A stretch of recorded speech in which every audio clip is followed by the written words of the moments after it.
Okay, students. So today we studied about the same topic, that is foreign policy of India and its relation with neighboring country. Okay. So far we studied about that what is India, what is the foreign policy of India and where the India is situated, and what was its relationship and what is its relationship with its neighboring country. That is the main focus of this topic now. Okay. Now हमने पहले ये भी देखा कि हमारी India की neighbouring countries कौन कौन सी है, ठीक है. उसमें से अब हम देखेंगे कि नेबरिंग कंट्रीज के साथ इंडिया की कैसे रिलेशनशिप है. So firstly we come to know that what is the relationship of India with its neighboring country China. India के चाइना के साथ रिलेशनशिप कैसे है, ठीक है. रिसेंटली है ना, आप भले ही थोड़े छोटे हो 8th क्लास में हो, बट फिर भी आपने देखा होगा कि कई बार ऐसा न्यूज़पेपर में आया है या टीवी में हमने देखा है कि बहुत सारे सोल्जर्स की डेथ हुई है ना, बहुत सारे सोल्जर्स जो है उनको मारा गया है ना, चाइना और इंडिया की बॉर्डर के बीच में, फ्रंटियर्स में. तो ये जो डिस्प्यूट है ना, बॉर्डर डिस्प्यूट चाइना का, ये अभी एग्जिस्ट होना शुरू हुआ है.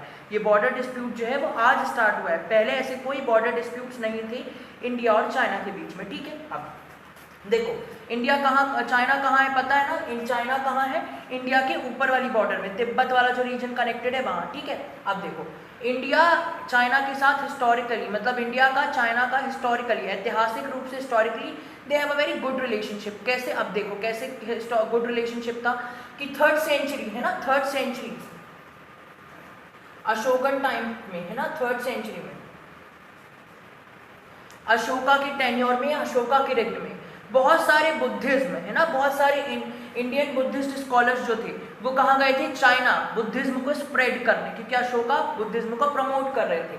वहीं उसी टाइम पे कई सारे ट्रेवलर्स भी आए थे अशोका के टाइम पे, जिनका नाम था Fahien and Huan Tsang. Fahien and Huan Tsang आपको क्लियरली दिख रहा होगा. Number 1 is Fahien and second is Huan Tsang. So these are the Chinese traveller जो कि इंडिया है, जिन्होंने बुद्धिज्म के बारे में जाना, जिन्होंने अपनी आइडियोलॉजीज को, अपनी चाइनीज कल्चर को इंडिया में स्प्रेड करने की कोशिश की और बहुत सारी इंफॉर्मेशन पॉसिबल हो सकी तो चाइना लेके गए, ठीक है. Now come here. ओके, हुआ क्या कि इंडिया के कई सारे, इंडिया में यूनिवर्सिटीज थी, तक्षशिला और नालंदा है ना, मौर्यन डायनेस्टीज के टाइम पे है ना, चंद्रगुप्त मौर्य के टाइम पे और मौर्यन डायनेस्टीज के टाइम पे या तक्षशिला और नालंदा यूनिवर्सिटीज थी, स्पेशली अशोका के रेगन में. तो जो नालंदा और तक्षशिला यूनिवर्सिटीज़ थी, उसमें नालंदा यूनिवर्सिटीज़ में चाइनीज़ आते थे स्क्रिप्चर्स को पढ़ने. स्क्रिप्चर्स क्या होता है, scriptures are the written document जिसमें कि हिस्टोरिकल आइडियाज़ लिखे जाते हैं, जिसमें कि ट्रेडिशनल पर्सपेक्टिव लिखा जाता है, जैसे हम ऋग्वेद, यजुर्वेद, सामवेद बोलते हैं ना, वैसे स्क्रिप्चर्स जिसको हाथ से लिख है ना, which is written by hand, किसी लीफ में, किसी ट्री के पाल में, या है ना, या अगर मैं बात करूँ किसी ट्री के बार्क में, तो उस स्क्रिप्चर्स को रीड करने, उन स्क्रिप्चर्स को स्टडी करने नालंदा यूनिवर्सिटी आते थे. 2 यूनिवर्सिटीज़ थी इंडिया में अशोका के टाइम पे, तक्षशिला और नालंदा, याद रखना. तो नालंदा यूनिवर्सिटीज़ आते थे चाइनीज. अब यहाँ तक हम समझ गए कि वहाँ आते थे हुआन तसांग, फहीन आए, बहुत सारे इंडियन बुद्धिस्ट आए है ना, बहुत सारे इंडियन बुद्धिस्ट चाइना गए.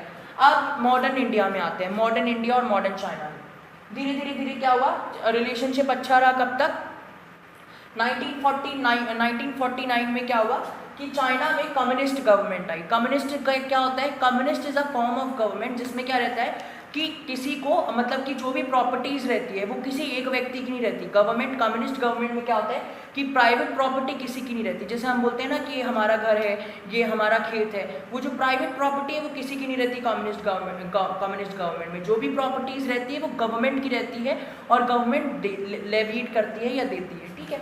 तो कम्युनिस्ट गवर्नमेंट 1949 में आई और इंडिया ने कम्युनिस्ट गवर्नमेंट का चाइना में सपोर्ट किया, ठीक है.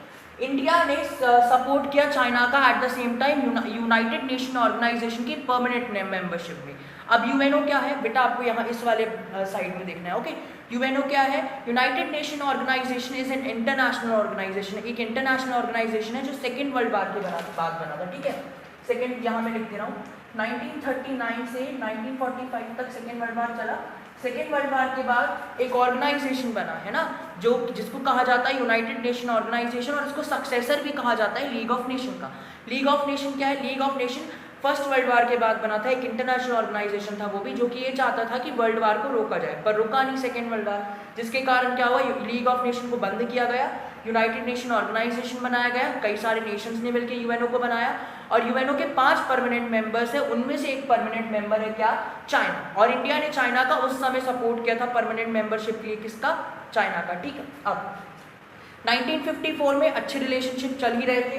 1954 में इंडिया और चाइना के बीच में पंचशील अग्रीमेंट साइन हुआ, जो हमने पहले वीडियो में स्टडी किया है कि what is Panchsheel, 5 peaceful coexistence. 5 peaceful coexistence का मतलब है कि 5 ऐसे प्रिंसिपल्स जिसके बेसिस में 2 देशों के बीच में ट्रीटीज होती है या कुछ भी एस्टैब्लिश होता है, रिलेशनशिप एस्टैब्लिश होता है। ठीक है, पंचशील अग्रीमेंट और 5 पीसफुल कोएग्जिस्टेंस, यहाँ आपको दिख रहा होगा 1954। उसके बाद 1959 के टाइम पे हुआ क्या कि दलाई लामा इंडिया है ना, तो चूंकि चाइना ने जबरदस्ती फोर्सफुली तिब्बत में कब्जा किया, that's why Dalai Lama was so agitated and so suppressed that he come India, that time he came India, and then after he established in Himachal Pradesh a धर्मशाला। हिमाचल प्रदेश में उन्होंने धर्मशाला एस्टैब्लिश करी, और जब उन्होंने हिमाचल प्रदेश में धर्मशाला एस्टैब्लिश करी तो चाइनीज को ऐसा लगा कि इंडिया ने क्यों दलाई लामा को, जो प्रीस्ट थे, बुद्धिज्म प्रीस्ट चाइना के या तिब्बत के, उनको क्यों एक तरह से क्या किया, एक तरह से दिया जाए, शेल्टर क्यों दिया, है ना। हमने पंचशील अग्रीमेंट साइन किया है तो नहीं शेल्टर देना था दलाई लामा को और वापस उनको तिब्बत भेजना था। इसके चलते पहली बात। दूसरी बात, उसी टाइम पे 1961 के टाइम पे चाइना ने अरुणाचल प्रदेश और कश्मीर वाली line of actual crossing, that is LAC, है ना, line of actual crossing LAC में भी बहुत सारा कब्जा किया चाइना ने, और अरुणाचल प्रदेश के वाला जो रीजन है, नॉर्थ ईस्टर्न रीजन, वहाँ भी कब्जा किया, जिसके कारण क्या हुआ, अटैक हुए इंडिया में, और इंडिया के कई सारे सोल्जर्स मारे गए, और इंडिया ये बैटल भी हार गया 1961 का। ओके, 1976 मतलब कि ऑलमोस्ट 20 साल, लगभग 20 साल, एग्जैक्ट 20 साल नहीं है ना, 22-23 साल, 23 ईयर्स, ऑलमोस्ट 23 ईयर्स बाद 1976 में दोनों देशों के बीच में डायलॉग्स हुए, मतलब वार्तालाप हुई, थोड़ा सा बातों को सॉल्व किया गया कि हम बॉर्डर डिस्प्यूट्स नहीं करेंगे, और ये बॉर्डर डिस्प्यूट्स आज भी हमें देखने को मिलते हैं, है ना। आज भी हम देखते हैं कि कई सारे सोल्जर्स हमारी बॉर्डर में मारे जाते हैं, इंडियन सोल्जर्स को कई बार मार दिया जाता है और चाइनीज सोल्जर्स ही मारते हैं। इस कारण हम लोगों को क्या करना पड़ता है, आज भी इंडिया और चाइना के बीच में border dispute is a vexed point, border dispute is a vexed, border dispute जो है, बॉर्डर जो है वो एक वेक्स्ड टॉपिक है, मतलब कि एक डिस्प्यूटिक टॉपिक है, कंटेंशियस टॉपिक है, जो दोनों देशों के बीच में आज भी लड़ाई कराता है। चाइना हमेशा अपने आप को, अपनी बाउंड्रीज को बढ़ाने की कोशिश करता है, जिसके कारण इंडिया के कई सारे सोल्जर्स मारे जाते हैं, और हर बार इस प्रॉब्लम को सॉल्व करने की कुछ ना कुछ कोशिश की जा रही है। तो इंडिया, अगर हम क्वेश्चन आता है कि what is a relationship between India and China, तो आप आंसर क्या लिखेंगे, इनिशियली हिस्टोरिकली इंडिया के रिलेशनशिप चाइना के साथ बहुत अच्छे थे, कई सारे जैसे फहीन एंड वान तसांग आए इंडिया, ट्रैवलर्स, चाइनीज ट्रैवलर्स, कई सारे बुद्धिस्ट स्कॉलर्स गए चाइना, स्प्रेड किया बुद्धिज्म को अशोका के रिग्न में, कई सारे स्टूडेंट्स भी आते थे नालंदा यूनिवर्सिटीज में इंडियन स्क्रिप्चर्स को पढ़ने। कम्युनिस्ट पार्टी को इंडिया ने सपोर्ट किया था, इंडिया ने यूनाइटेड नेशंस को परमानेंट मेंबर के लिए भी सपोर्ट किया था चाइना का। ठीक है, 1954 में पंचशील अग्रीमेंट साइन किया हुआ, उसके बावजूद 1961 में युद्ध हो गया, इंडिया हार गया इस युद्ध को बहुत बुरी तरह। बॉर्डर डिस्प्यूट्स होते रहे हैं, 1976 में इस बॉर्डर डिस्प्यूट को सॉल्व करने की कोशिश की गई पर हुआ नहीं, और बॉर्डर डिस्प्यूट्स आज भी देखने को मिलते हैं, और ये बॉर्डर डिस्प्यूट्स आज भी एक वेक्स्ड पॉइंट है इंडिया और चाइना के बीच में। तो somehow I made this clear that क्या था इंडिया और चाइना का रिलेशनशिप। ठीक है, इंडिया और चाइना का रिलेशनशिप, यहाँ आपका इंडिया और चाइना के रिलेशनशिप वाला टॉपिक खत्म होता है।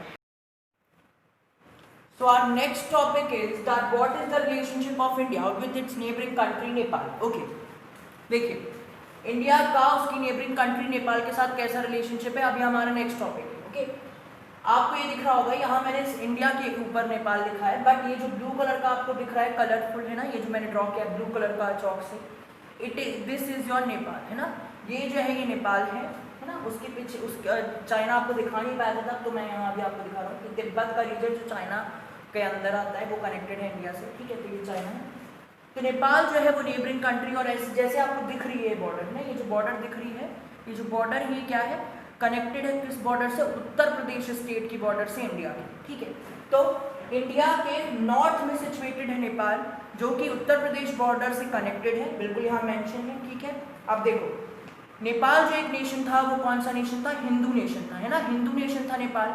कब तक, 2006 तक या 2008 तक, हुआ क्या कि वहाँ का एक राजा था, monarchy was there prevailing in Nepal. So the king was at that time when the people are doing revolution against king. So the king of that time was Gyanendra Bir Vikram Shah. Gyanendra Bir Vikram Shah was the king of Nepal between 2001 to 2008. In 2001 to 2008, it was the reign of Gyanendra Bir Vikram Shah. So he was the king of he was the king of Nepal. Then after, this nation till his tenure is considered as Hindu nation. इनके tenure तक वीरेंद्र वीर विक्रम शाह के tenure तक जो nation था, Hindu nation माना गया नेपाल। क्यों? क्योंकि सिर्फ हिंदू को ज़्यादा प्रमोशन किया गया है ना।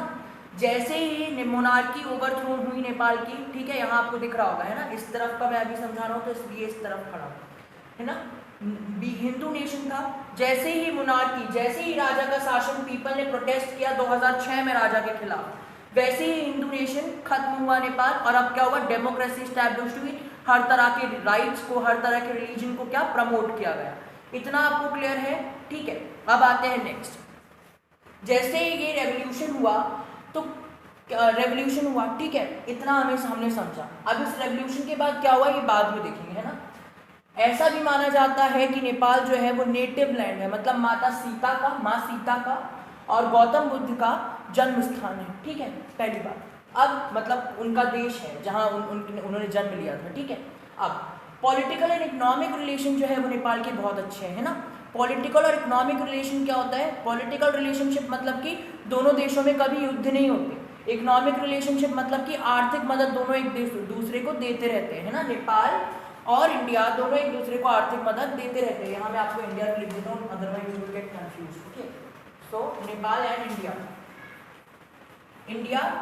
ये आपका इंडिया है पूरा, ठीक है। मेरे पास जगह नहीं थी इसलिए मैंने यहाँ नेपाल लिखा। ये जो नेपाल है ना, ये जो नेपाल है और इंडिया, इन दोनों की एक दूसरे को ये इकोनॉमिक हेल्प करते रहते हैं। They provide economic aid to each and other, okay. ना होता क्या है कि ये दोनों, इनका रिलेशनशिप जो है वो बहुत स्ट्रांग है और आज तक नेपाल और भारत की कभी लड़ाई नहीं हुई, है ना। अब देखो, इंडिया ने 8 करोड़ रुपए ग्रांट करे थे, मतलब दिए थे नेपाल को डेवलपमेंट स्कीम्स के लिए, है ना। डेवलपमेंट स्कीम्स मतलब कि कई सारे, जैसे बिल्डिंग्स बनाने के लिए, रोड्स बनाने के लिए, ऑफिशियल स्कूल्स वगैरह बनाने के लिए 8 करोड़ रुपए इंडिया ने नेपाल को दिए थे ये सब काम करने के लिए, और नेपाल ने लिए भी और अपने डेवलपमेंट किया भी। तो इंडिया ने सोशल डेवलपमेंट के लिए, है ना, सोशल डेवलपमेंट के लिए इकोनॉमिक एड दिया, ठीक है, पहली बात। 50 करोड़ रुपए दिए थे इंडिया ने नेपाल को महेंद्र राजमार्ग बनाने के लिए, है ना, ईस्ट टू वेस्ट हाईवे, है ना। ईस्ट टू वेस्ट हाईवे मतलब कि नेपाल के वेस्ट से लेके ईस्ट तक का जो हाईवे है ना, ये इस हाईवे के लिए इंडिया ने 50 करोड़ रुपए दिए थे किसको? नेपाल को, to construct a Mahendra Rajmarg from east to west highway. ना 1950 में इन दोनों के बीच में, इंडिया और नेपाल के बीच में, आपको दिख रहा होगा 1950, है ना। 1950 में इंडिया और नेपाल के बीच में क्या हुआ? एक ट्रेड अग्रीमेंट साइन हुआ। ये ट्रेड अग्रीमेंट किस बात का था? कि इंडिया क्या करेगा? नेपाल को सी रूट प्रोवाइड करेगा। सी रूट क्या? देखो, ये आपको इंडिया दिख रहा है, यहाँ इंडिया इस तरफ से भी पानी से घिरा हुआ है, यहाँ भी इंडिया पानी से घिरा हुआ है ना। ये मैं आपको कलर करके बता रहा हूँ। तो नेपाल के पास कोई समुद्र है आसपास? Answer is no. तो क्या होता है, नेपाल जब भी कोई गुड या मटेरियल्स को ट्रेड करना रहता है तो एयरलाइन से, है ना, एयरलाइन से करना हैवी मटेरियल को बहुत हैवी रिस्क रहता है। क्या पता वो नहीं जाता है एयरलाइन से, है ना। तो with the help of sea route India क्या करेगा? नेपाल को सी रूट प्रोवाइड कराएगा या ओशनिक रूट प्रोवाइड कराएगा, जिससे कि वो बाकी वर्ल्ड के साथ क्या कर सके? ट्रेड कर सके, पहली बात। साथ ही साथ इंडिया और नेपाल के जो लोग हैं आपस में बिना किसी रिस्ट्रिक्शन के, बिना किसी वीज़ा, बिना किसी पासपोर्ट के एक दूसरे देश की बॉर्डर क्रॉस करके दोनों देश किसी भी देश में रह सकते हैं। नेपाल और इंडिया वाले लोग जो है, अगर समझ लो इंडिया का कोई व्यक्ति अगर नेपाल में जाकर रहता है तो वो बिना वीज़ा के, बिना किसी वीज़ा या लाइसेंस के वो नेपाल में जाके रह सकता है, ठीक है। वैसे नेपाल के लोग, इंडिया आप देखते ही हो बहुत सारे नेपालीज हमारे आसपास में रहते हैं। Not hurting anyone personally, but मैं बता रहा हूँ कि, है ना, तो हमें दिखते हैं कई सारे ऐसे नेपालीज, जबलपुर में ही कई सारे, है ना। तो these are the peoples who live in India. और कई बार नेपाल से इंडिया और इंडिया से नेपाल भी जाते हैं लोग, है ना। तो 1950 में एक ट्रेड ट्रेड अग्रीमेंट हुआ था। पहली बात, उस ट्रेड अग्रीमेंट में क्या था कि इंडिया क्या करेगा, नेपाल को ओशनिक रूट प्रोवाइड कराएगा, पहली बात। दूसरी बात कि नेपाल और इंडिया के जो लोग हैं विदाउट एनी रिस्ट्रिक्शन एक दूसरे के बॉर्डर को क्रॉस कर सकते हैं, ठीक है। फिर से हम एक बार रिवाइज करेंगे, इंडिया और नेपाल का रिलेशनशिप कैसा रहा है हिस्टोरिकली अगर देखा जाए। पहले लोकेशन देखते हैं ज्योग्राफिकली। इंडिया जो है नेपाल जो है इंडिया के नॉर्थ में सिचुएटेड है, ठीक है, उत्तर प्रदेश की बॉर्डर से कनेक्टेड है। हिस्टोरिकली ऐसा माना जाता है कि ये माता सीता और गौतम बुद्ध का जन्म स्थान है या नेटिव लैंड है। ना ज्ञानेंद्र वीर विक्रम सिंह है ना, ज्ञानेंद्र वीर विक्रम शाह जो थे वो किंग थे 2008 तक नेपाल के।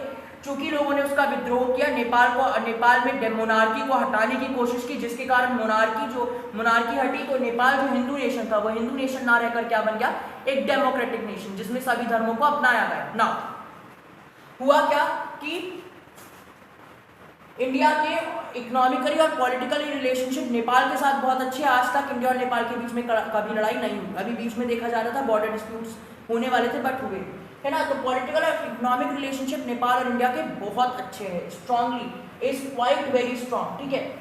उसके बाद इंडिया ने कई बार पैसों की मदद करी है नेपाल को, कई बार डेवलपमेंटल स्कीम्स के लिए पैसों की हेल्प करी और कई बार 8 करोड़ दिया है डेवलपमेंट स्कीम्स के लिए, कई बार 50 करोड़ दिया है महेंद्र राज मार्ग बनाने के लिए।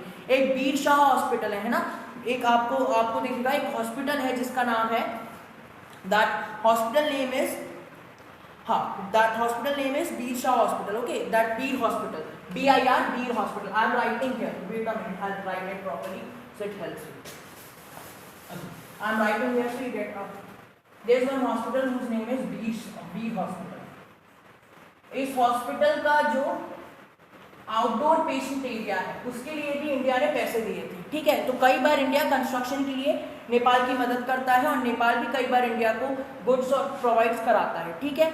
1950 में ट्रेड अग्रीमेंट हुआ जिसके तहत India according to this agreement that India provide oceanic route to Nepal आज Nepal is landlocked country. Landlocked country क्या होती है, एक ऐसी कंट्री जिसकी चारों तरफ से क्या हो, कोई भी ओशनिक रूट ना हो, चारों तरफ से क्या हो, लैंड हो, है ना, चारों तरफ से भूमि से सराउंडेड हो, ठीक है। समझ में आया।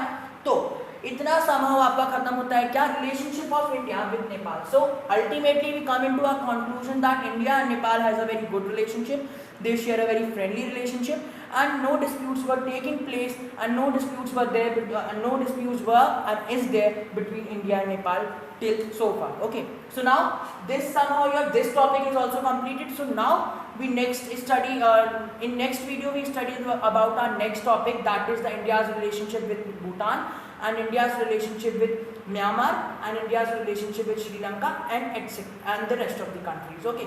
Till then you prepare a very good notes, okay. आपको जितना इसमें समझ आया आप उतने नोट्स बनाइए और मुझे व्हाट्सएप करिए।